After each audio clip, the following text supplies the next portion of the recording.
võita. Mu elu ees sa maksid Jeesus, mul kõik on tänu sinule. Su lunastus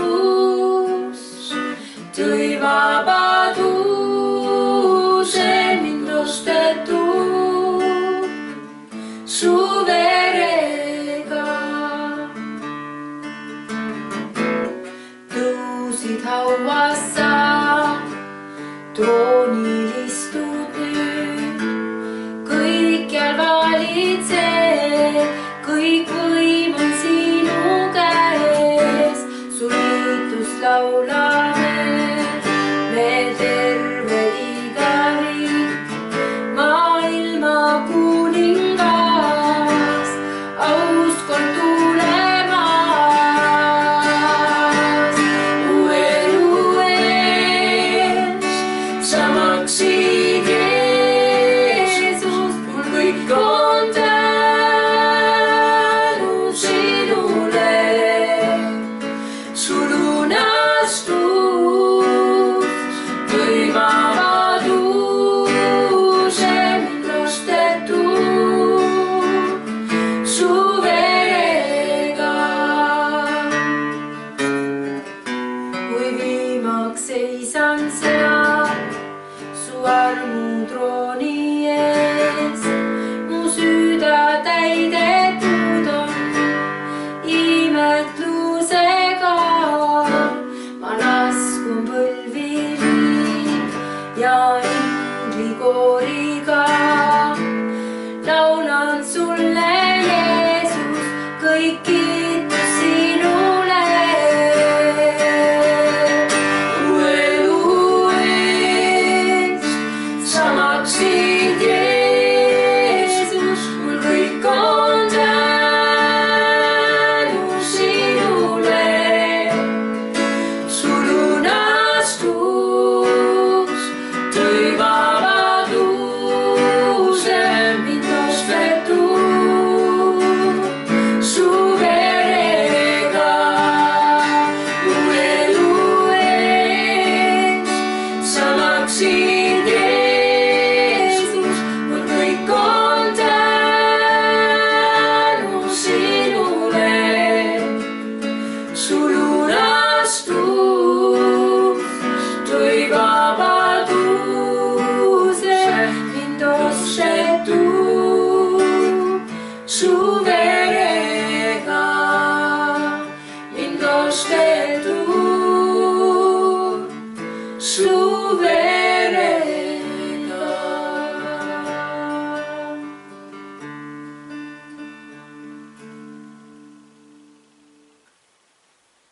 Jeesuse ülestõusmine, Luuka 24. peatükk, 1-5 salm.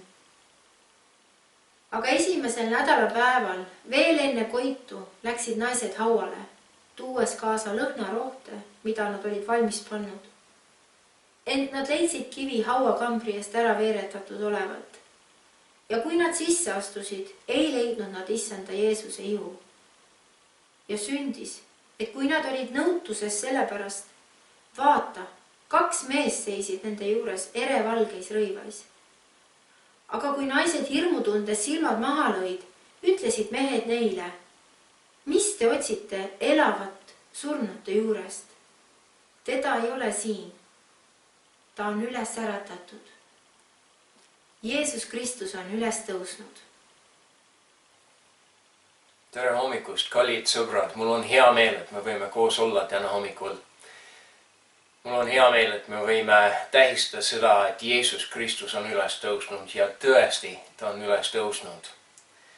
Alustame seda ülestõusmispüha teenistus Jeesuse Kristuse nimel ja oleme koos palves. Jeesus, ma tänan sind selle hommiku eest. Ma tänan sind selle eest, mida sina tegid nii mitu aastat tagasi. Ja issand, ma tänan sind, et surm ei ole enam meile probleemi. Et surm ja patt ja kurjus ja kõik need asjad, mis meid kummitavad, ei ole enam lõplik probleem meeles, sellepärast et sina oled valutanud surma. Ja Issand, täna hommikul me tähistame seda, et sina oled võitnud. Et sina maksid seda hinda ja tõusid, olid üles äratud 3. päeval. Ja Issand, sa oled muutunud meie reaalsust täiesti ja me oleme selle eest tänulikud. Ma palun, et täna hommikul, kui me veedame aega koos sinuga, et sa oleksid siin meie keskel, kus iganes me oleme, kas me oleme omaette oma toas, arvuti taga kuskil või oma perekonnaga kogunud. Issand, ma palun, et sina viibiksid koos meiega, et me võiksime veeta aega sinuga ja õppida sind rohkem tundma. Palun seda kõik Jeesuse Kristuse nimel. Amen. Amen. Täna hommikul me tähistame seda, et Jeesus Kristus on üles tõusnud. Ainult paar päeva tagasi olime koos ja rääkisime sellest, kuidas Jeesus läks ristile ja miks ta läks ristile. Ja see iseenesest on suur saladus, aga loo ei lõppe seal. Tegelikult see täna ei ole selline asi, mida me oleksime oodanud. See on täielik üllatus. On täielik üllatus meile ja ka nendele, kes olid seal. Jeesuse jüngrid ei oodanud seda, et tema ärataks surnu eest 3. päeval. Nemad ootasid, et surm on surm. Ja kui inimene on surnud, siis ta on läinud. Lugu on lõppenud. Mina mäletan, kui ma olin väikene laps, võib-olla mitte nii väike, aga võib-olla 11-12 aastat vana, siis ema kutsus mind kaasa tema isa, minu vanaisa matusele. Ja kutsus mind sellepärast, et ma olin vist piisavalt vana, et kogeda seda. Piisavalt vana, et võib-olla natukene aru saada, mis toimub. Ja ka sellepärast, et minu vanaisa oli minu jaoks üks väga eriline kuju. Meil oli väga eriline suhe.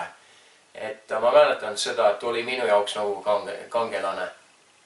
Ja ma mäletan tema juuksed, ma mäletan tema habe. Ja kõik seda, mis oli temaga seotud, ma tahtsin ka endale. Et ma tõesti jumaldasin teda. Ja sellepärast ema kutsus mind kaasa. Ja vanaisa oli haigeks jäänud päris kaua aega. Nii et tema surm ei olnud kuidagi mitte oodatud. Aga siiski me jõudsime kohale ja Leen oli suur.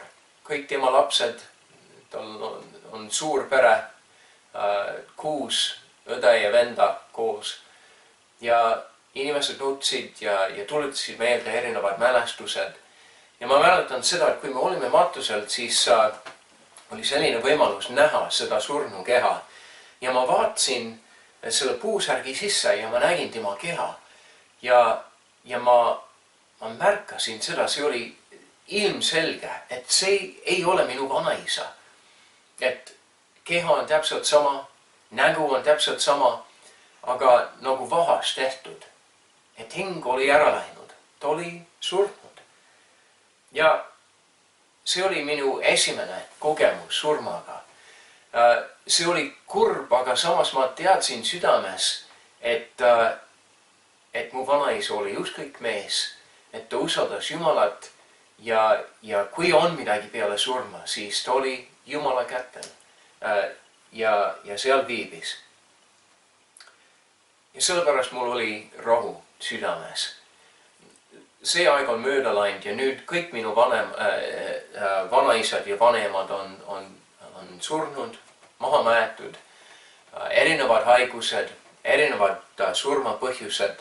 Aga ma olen näinud seda sama protsess uuesti ja uuesti. Ja nüüd ma olen matnud ka teisi. Ma olen näinud, kuidas noored surevad, kuidas vanad surevad, kuidas haiged surevad, kuidas ka terved võivad surra.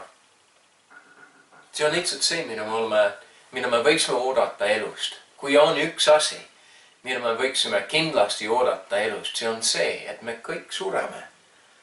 Ja miks me ei oota midagi sarnast Jeesuse elust? Jeesus oli mees siin maa peal, tegi oma tööd, jutustas, tegi terveks, tegi kõik tema head teod. aga lõpuks ta oli mees ka ja pidi surema. Ja kas me ei oota midagi muud? Aga tead, Jeesuse lugu ei lõppe surmaga. See ei lõppe surmaga. Sellepärast, et Jeesus ei ole see, mida me tegelikult oodame. Mida ma ootaks Jumalalt? Ma hakkasin mõtlema selle peale, et tegelikult ma olen olnud usklikus perekonnas lapsepõlvest alates ja mul ei ole ühtegi mäletus, kus Jumal, üks hea Jumal ei ole selle mälestusega seotud.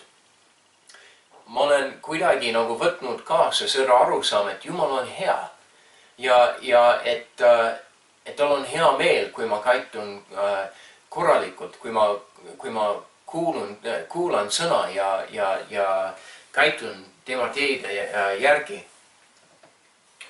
tema seaduse järgi. Aga kas see oleks see, mis tegelikult võib oodata Jumalalt? Kui ma mõtlen, et Jumal on kõige väline ja puhas ja auline ja kõige suurem maailma looja, miks ta on huvitatud minusse? Kas see on loogiline, et kõige väline Jumal mõtleb minu peale ja soovib ainult hea mulle? Mina elan võib-olla 70-80 aastat, kui läheb hästi. Ja Jumal, kes on igavene, miks ta mõtleb minu peale? Aga me näeme läbi Piibli, et Jumal, kellest Piibel räägib, ei ole eemal meest, ei hoia meest eemal, vaid talle huvitab, mis meiega läheb, mis on meie olukord, et mis juhtub inimkonnaga, tema oma looduga. Ta on huvitatud sellesse. Tegelikult ta on sügavalt huvitatud. Ja me näeme läbi Piibli, nii Vanas kui Uues Testamentis, et Jumal tuleb oma inimestele ja ta pakub neile võimalusi parandada nende olukorda. Aga kuidas ta teeb seda? Mina ootaksin seda, et kui Jumal on kõige väline ja puhas, siis ta ei puutu kokku meie olukorraga. Ta lihtsalt teeb seda kaugelt, nagu teised jumalad ümber maailma teevad. Kas nad on kurjad jumalad, kas nad on lahked jumalad. Nad teevad seda kõik kaugelt. Nad ei suhtle väga inimestega. Kui nad suhtlevad inimestega, siis see on pigem sellepärast, et nad tahavad midagi meest, et nad nõuavad midagi meest. Aga me läbi Piibli me näeme ka, et kui Jumal tuleb ja tegeleb meiega, siis ta teeb seda isiklikult. Ta tuleb meile, ta elab meie keskel, nagu Jeesus elas meie keskel. Või isegi Vanas Testamentis on öeldud, et Jumal valis üks rahvaõim endale ja ta pani püsti oma telk, oma püha laegas nende keskel. Elas just nende keskel. Ta on isiklikult seotud meie olukorraga. Tema jaoks ei ole piisav hoida ennast kaugel ja tegeleda meiega, vaid ta teeb seda isiklikult. Aga kui isiklikult? Ma kujutan ette, et kui Jumal on Jumal, siis ta ei tunne midagi, et jah, mina tunnen valu, ma tunnen kurbust, võib-olla mõni päev on raskem kui teine ja võib-olla mõni olukord on eriti raske. Väga raske. Aga kui Jumal tegeleb sellega, ma ei kujuta ette, et ta tunneb midagi selle pärast. Aga me näeme näiteks Johannese evangeeliumis 11. peatükis, et Jeesus tegelikult võttis asjad väga isiklikult ja ta tundis sama tunded ja emotsioonid, nagu meie tunneme. On üks kirjakoht Johannese evangeeliumis 11. peatükis, kus Jeesus kuuleb, et üks tema sõber on haigeks jäänud. Ja seda haigus on väga tõsine. Ja võib-olla sina oled isegi viimasel ajal kuulnud, et keegi sinu tuttav või perekonnaliige või sõber on jäänud haigeks.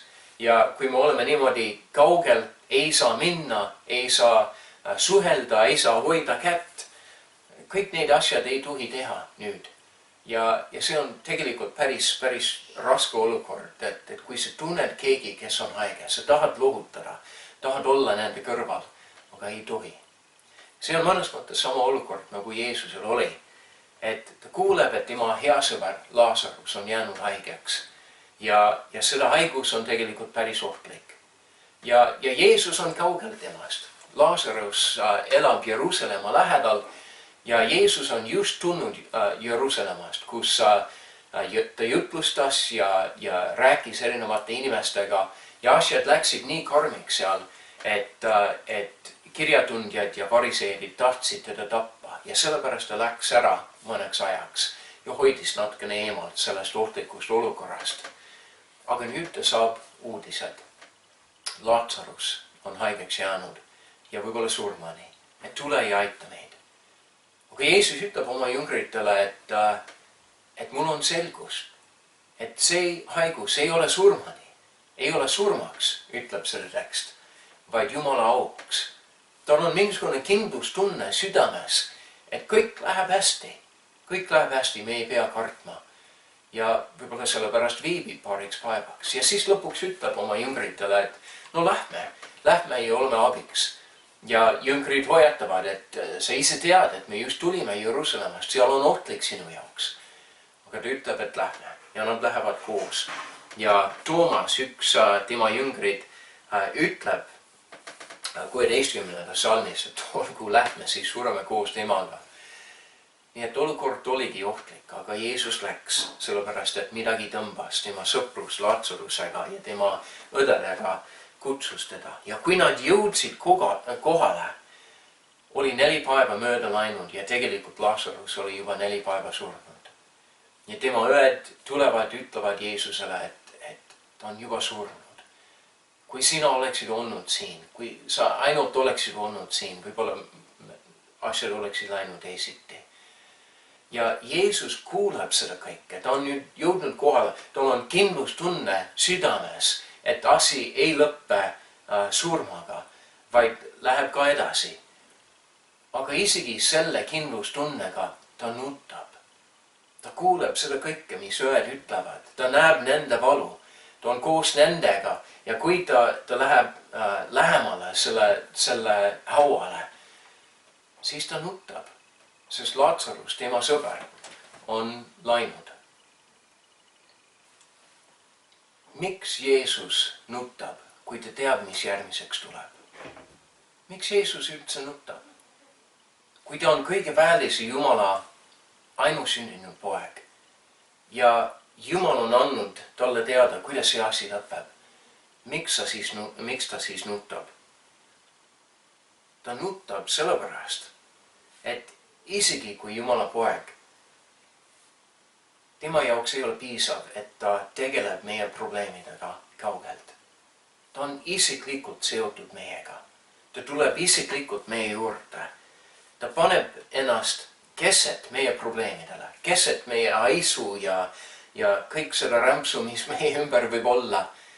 Ta tuleb selle sisse koos meiega, tunneb samad emotsioonid, tunneb sama valu. Kui ta oli risti peal, Jumala poeg tundis sama valu, mida meie oleksime tundnud seal. Ta ise karjub välja, ise ütleb Jumalale, et aita mind, sest ta tunneb kõik seda, mida meie oleksime tundnud tema asemel. Jeesus ei tegele meiega kaugelt, vaid ta tuleb meile ligi. Ta on meiega, meie olukorras ja tunneb seda just nagu meie tunneme seda, aga ka lahendab. See kõik ütleb meile midagi Jumalast ja kuidas Jumal tegeleb meie olukorraga, kuidas ta tegutseb selles maailmas. Ta ei muutu meie pimedust niimoodi nagu võlukunstnik, kes võtab oma võlukäppi ja ütleb mõned sõnad ja kaugelt muudab kõike. Ei, see ei ole meie Jumal. Ta teeb seda isiklikult, ta läkitab oma poja, kes inimvormis, inimkujus, inimkehas tuleb, elab meie keskel ja toob välja oma lahendust. Mitte kaugel, vaid just sellest kohast, kus meie oleme. Isegi siis, kui Jeesus tegeleb inimesega, kui ta teeb oma imetähti ja teeb keegi terveks näiteks. Me näeme evangeeliumites, et ta ei tee seda kaugelt, aeg-ajalt ta teeb seda sellepärast, et see on vajalik, et inimene ei ole seal just emaga. On mõned lood, kus inimene ütleb, et Jumal või Jeesus, ma tean, et sa oled võimas, et sa võid seda teha. Nii et kui sa tahad, siis palveta seal, kus sina oled ja ma saan terveks. Et ma tean, et see ei ole sinu jaoks probleemi. Aga üldjuhul on niimoodi, et Jeesus tuleb selle inimesele ja eriti Markuse evangeeliumis me näeme, et ta kutsub neid eemale ja ta tegeleb nendega isiklikult. Ja küsib pärast, et kuidas sul läheb, et palub, et inimesed annavad talle toitu. Sellepärast, et probleem ei ole tema jaoks tema eesmärk, vaid meie oleme tema eesmärk. Ta tuleb meile ligi ja elab meie olukorra sees ja sealt välja ta muudab kõike. Jeesus annab end üle meie kogemustele. Ta annab end üle meie olukorrale ja ta elab selle sees. Kõik meie raskused, kõik meie kiusatused, kõik seda võitlus, mis meil on, kõik meie leen ja kurbus. Ta tuleb selle sisse, lükkab selle läbi ja leiab selles protsessis oma lahendus teisel pool. Paulus ütleb Kolossa kirjas 2. peatükis ja 15. salmis, et Jumal on paljastanud valitsused ja meelevalad, häbistanud neid avalikult, võidutsedes nende üle Kristuses.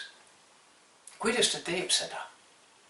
Kuidas ta teeb seda? Ta ei tee seda kaugelt, vaid ta tuleb meie segaduse sisse ja selle läbi minnes toob oma lahendust.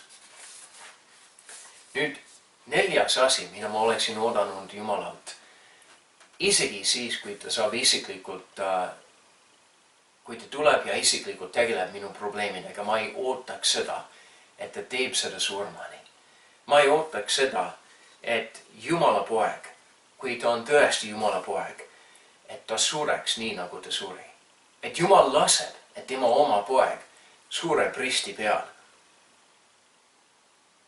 No, ma kujutan ette, et kui ta on tõesti Jumal, kui ta on tõesti Jumala poeg, siis võib-olla nagu Eenok Vanas Testamendis või nagu prohvet Eelia Vanas Testamentis, kelle jaoks me näeme, et Jumal lihtsalt võttis neid ära. Et Piibel ei räägi nende surmast, ütleb, et nad ei surnud, vaid nad lihtsalt olid ära võetud. Miks Jumal ei tee seda oma pojaga? Kui Jeesus Kristus on tõesti Jumala poeg, miks Jumal ei tee seda nõnda? Miks Jeesus peab niimoodi surema? Kas see ei oleks märk, et Jeesus oli lihtsalt veel üks inimene? Ja kui see on meie ootus, siis tegelikult ma arvan, et meie käituksime samamoodi nagu Jeesuse oma jüngrid käitusid järgmisel päeval, kui Jeesus oli surnud. Päevad lähevad mööda ja nad tegelevad selle surnukehaga, nad matavad teda, nad panevad seda hauda kinni ja siis nad kohtuvad omaette privaatselt kartuses ühes toas ja räägivad sellest, kuidas elu peaks edasi minema. Nad lähevad tagasi tööle, nad proovivad unustada. Ja võib-olla meie käituksime samamoodi. Sellest kõigest te võite lugeda Luuke evangeeliumi lõpus, Johannese evangeeliumi lõpus, kõik on seal näha, Mattiuses ka. Nad nutavad, nad leenavad. Nad on kartuses, nad kartavad seda, et võib-olla juhtub neile sama.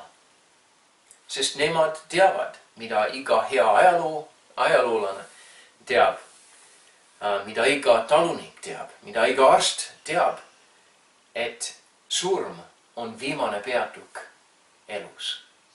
Iga elu lõpeb surmaga. Ja miks mitte ka Jeesus? Aga Jeesus ei ole see, mida meie ootame. Ja siin me tuleme meie tekstile. Meie ülestõusmise hommiku tekstile, mis oli loetud natukene varem. Luuka evangeeliumist 2, peatükk 24, salmid 1-12. Me näeme, et naised ärkavad varahommikul ja nad lähevad selle hauda, et lihtsalt teenida seal, et panna asjad ilusaks, et vaata, et kõik on seal korras. Ja kui nad jõuavad kohale, siis nad näevad, et tegelikult selle suur kivi, mis haua ees oli, on veeretud kõrvale, haud on tühi ja selle kivi peale istub üks suur ja vägev ja auline ingel, kes joob oma hommikukohvi ja ütleb neile, et no mis te siin teete?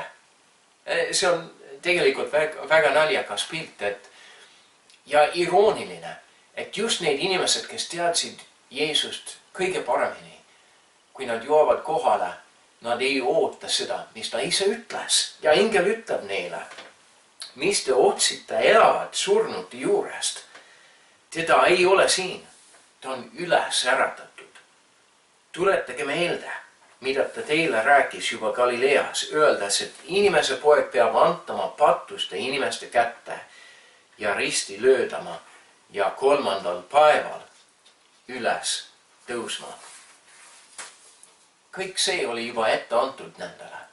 Jeesus ise ütles neile, aga nende ootused temast ei lasknud neid kuidagi uskuda seda, et see läheb nõnda.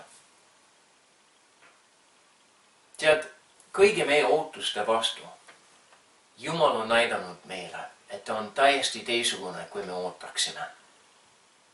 Läbi Piibli Vanas Testamendis, Uues Testamentis me näeme seda, et universumi Jumal, kõige väline Jumal, elav Jumal. Talle huvitab, kuidas meiega läheb. Huvitab meie olukorda. Tema jaoks ei ole piisavalt, et lihtsalt hoida eemal ja vaadata, kuidas asjad lähevad. Et kuidas me ajame asjad sassi. Vaid ta tuleb isiklikult ja ta hakkab meiega isiklikult tegelema. Ja Jeesus Kristus, Jumala poeg, oli läkitatud maailma just sellepärast, et lahendada meie olukorda, aga mitte kaugelt, vaid isiklikult, et tulla meie segaduse sisse ja sealt leida oma lahendust, sealt pakkuda meile oma päästööd. Ja nüüd me näeme, et see päästmine tuli läbi tema surma. Ja see oleks olnud lihtsalt üks traagiline lõpp ilusa loole. Aga sealt see ei lõppe. Lõpeb sellega, et Jeesus Kristus on üles äratatud surmist. Et tema lõpuks võidab. See on nagu, mu isa on öelnud, et see on nagu judo võte, kus Jeesus võtab endale kuradi kõik tema tugevus ja tema viha ja kõik seda, mis kurat tahaks välja valata inimkonna peale. Ta võtab seda endale ja just siis, kui sa mõtled, et ta kukub ja langeb ja sureb lõplikult, siis ta teeb oma vise ja võidab. Selle läbi Jeesus Kristus on valutanud surma ja võitnud lõplikult meie päästet. Ta võidab mitte nii, et ta eemaldab surma täiesti meie kogemusest või et ta hoiab sellest ise eemal, vaid ta läheb läbi surma ja pakub meile päästet teisel pool seda, olles seda valutanud. Peale kõige seda, mida me oleksime oodanud Jeesusest, Jeesus tegi tee, kus tee ei olnud. Tegi kõik võimalik, kus oli täiesti võimatu. Ja need, kes usuvad Jeesusesse, need, kes on õppinud tundma Jumalat ja usaldavad temale, teavad, et meil on mingisugune kindlustunne nüüd südame sees, nüüd just nagu Jeesusel oli sel päeval, kui ta kuulis, et oma sõber Lazarus oli haigeks jäänud. Meil on mingisugune kindlustunne südames, mis ütleb, et kõik läheb hästi, isegi siis, kui ümberringi on kõik täiesti sassis. Paulus kirjutab roomlastele selle kirja 8. peatükis nõnda. Kui Jumal on meie poolt, kes või mis võib olla meie vastu.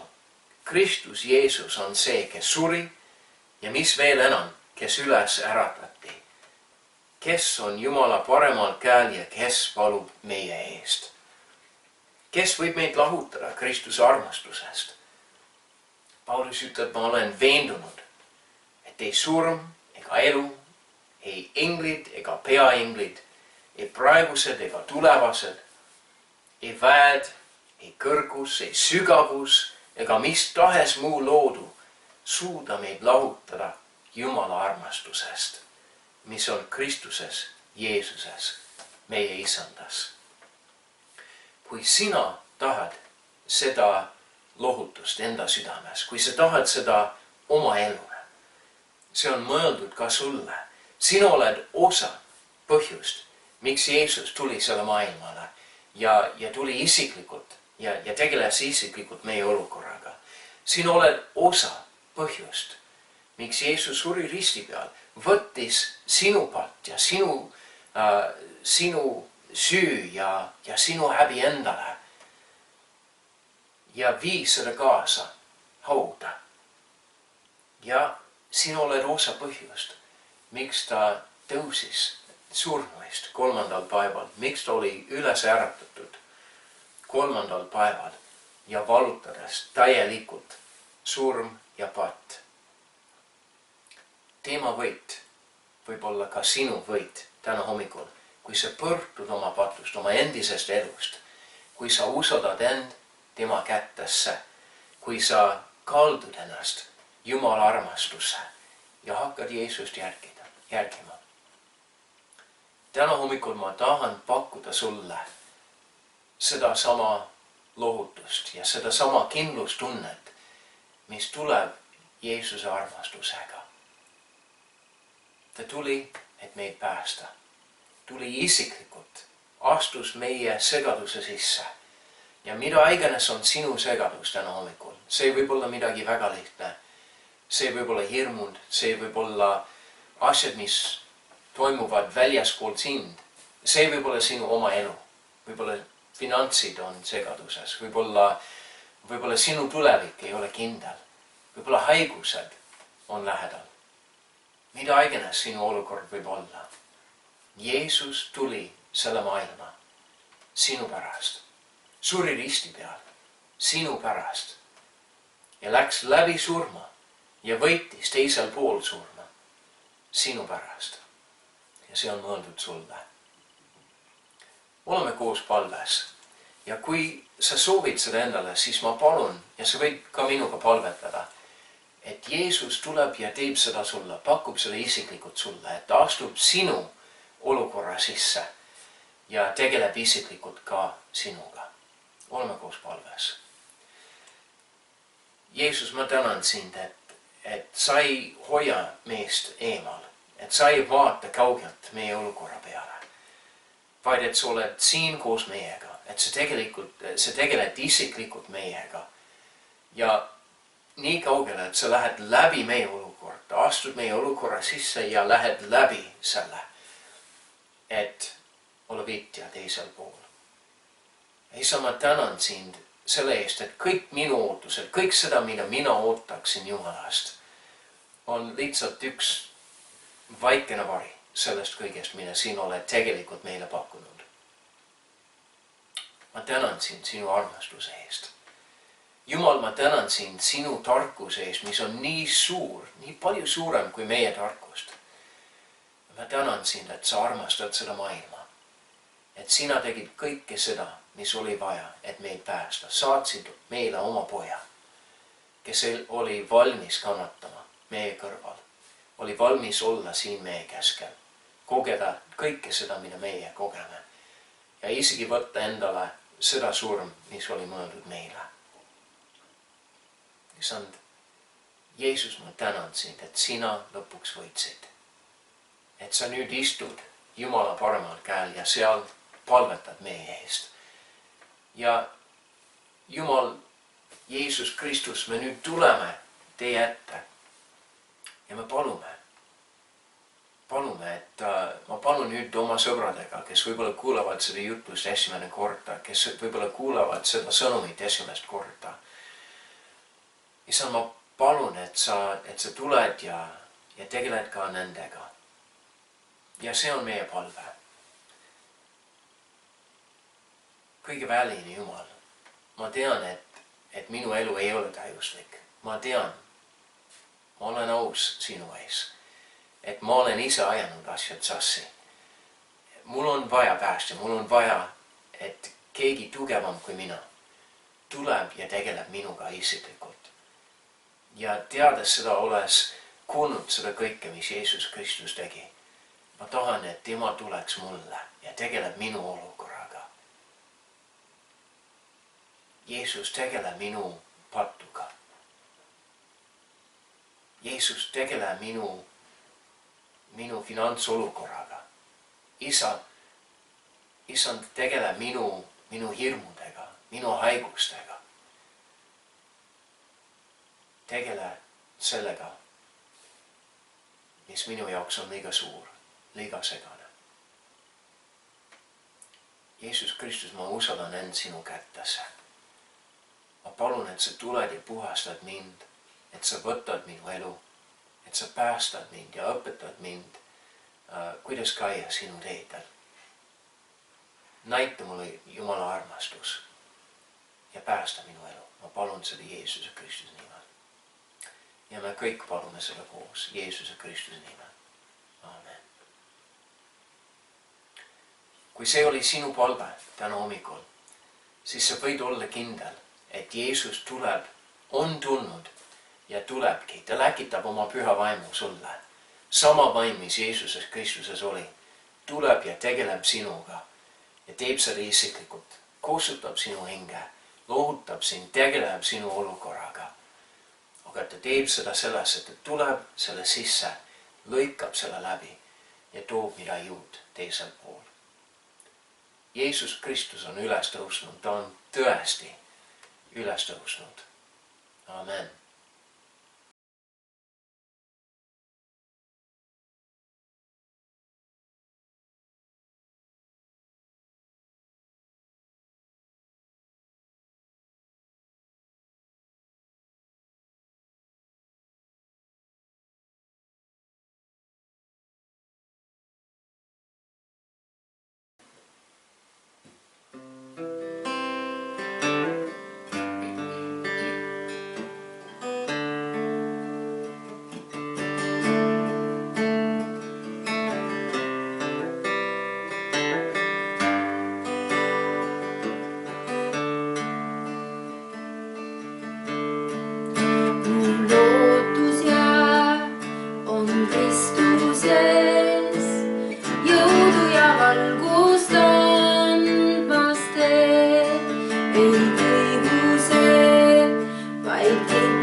Kui võttis viia ka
on ostnud verega.